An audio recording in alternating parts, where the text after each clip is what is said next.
ప్రభుత్వం నరికేసింది. 2014 నుంచి 2019 మధ్యన రంజాన్ తోఫా ఇచ్చాం. దుల్హన్ పథకం ఉండేది. హజ్ యాత్రికుల్ని సబ్సిడీలు కూడా పంపించింది మన ప్రభుత్వం.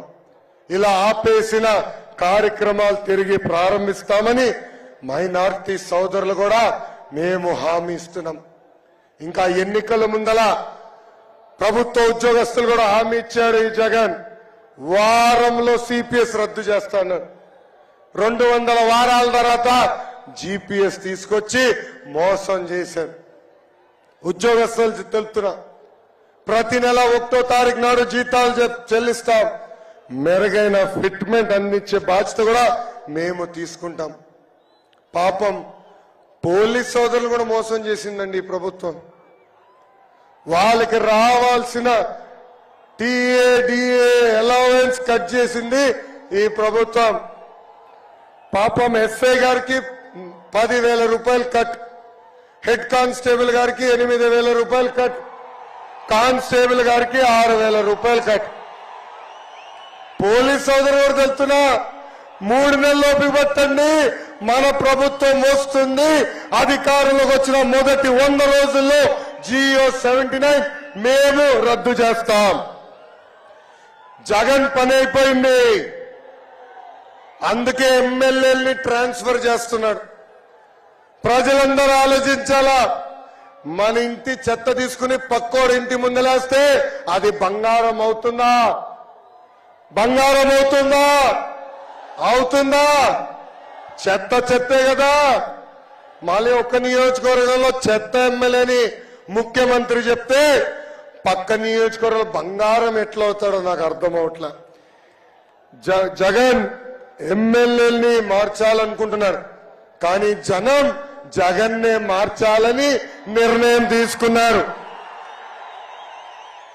3 నెలల్లో వైకాపా ప్రభుత్వాన్ని శాశ్వతంగా భూస్థాపితం చేసే బాధ్యత మనందరం తీసుకోవాలి. ప్రజలందరినీ కోరుతున్నాం, 175 స్థానాల్లో కనీసం 160 స్థానాలకి తెలుగుదేశం పార్టీ, జనసేన పార్టీ అభ్యర్థిని గెలిపించండి. 25కి 25 ఎంపీలు మాకివ్వండి. అభివృద్ధి సంక్షేమం ఏంటో చేసి చూపించే బాధ్యత మళ్ళీ మేము తీసుకుంటాం. ఈ యువగలం పాదయాత్ర నేను ఇన్ని రోజులు నడిచానంటే, ఇన్ని వేల కిలోమీటర్లు నడిచానంటే దాని వెనకాల మా వాలంటీర్ సైన్యం ఉంది. 400 మంది వాళ్ళ కుటుంబం కాదని, బంధువులు కాదని నాకు అండగా నిలబడ్డారు. చాలా మంది ఐటీ ఉద్యోగాలు మానుకుని నాకు అండగా నిలబడ్డారు. నా పైన బాటలు కాదు కదా, రాయి కాదు కదా, చిన్న ఈగో కూడా వాళ్ళకుండా నన్ను కాపాడారు. అంతేకాదు, ఈ పాదయాత్ర జయప్రదం అయిందంటే దానికి కారణం తెలుగుదేశం పార్టీ, జనసేన పార్టీకి చెందిన కార్యకర్తలు 6 నిమిషాలు నాకు అండగా నిలబడ్డారు. నాతో కలిసి పాదయాత్ర చేశారు. మీ రుణం నేను ఎన్ని జన్మలెత్తినా తీర్చలేనని సభాముఖంగా తెలుపుతున్నాను. కష్టకాలాల్లో పవన్ అన్న నాకు ఫోన్ చేశారు.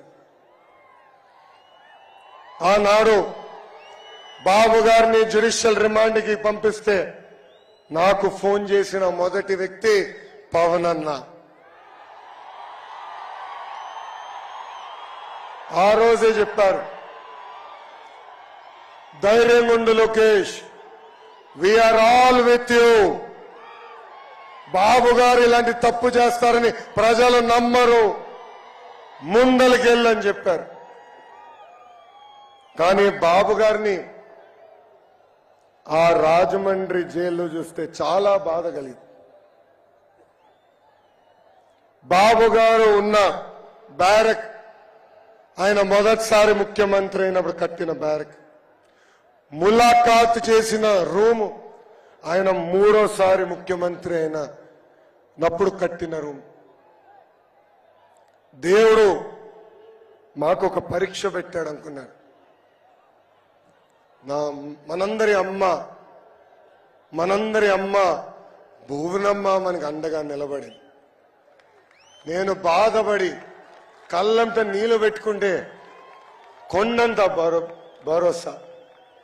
వెనకాల నుంచి ఎల్లు, భయపడొద్దు, ముందలికి నాడు, ఇంటికి రావద్దు, పోరాటం పూర్తయిన తర్వాతనే గడప తక్కువ అని భువనమ్మ నాకు ముందలికి పంపించింది.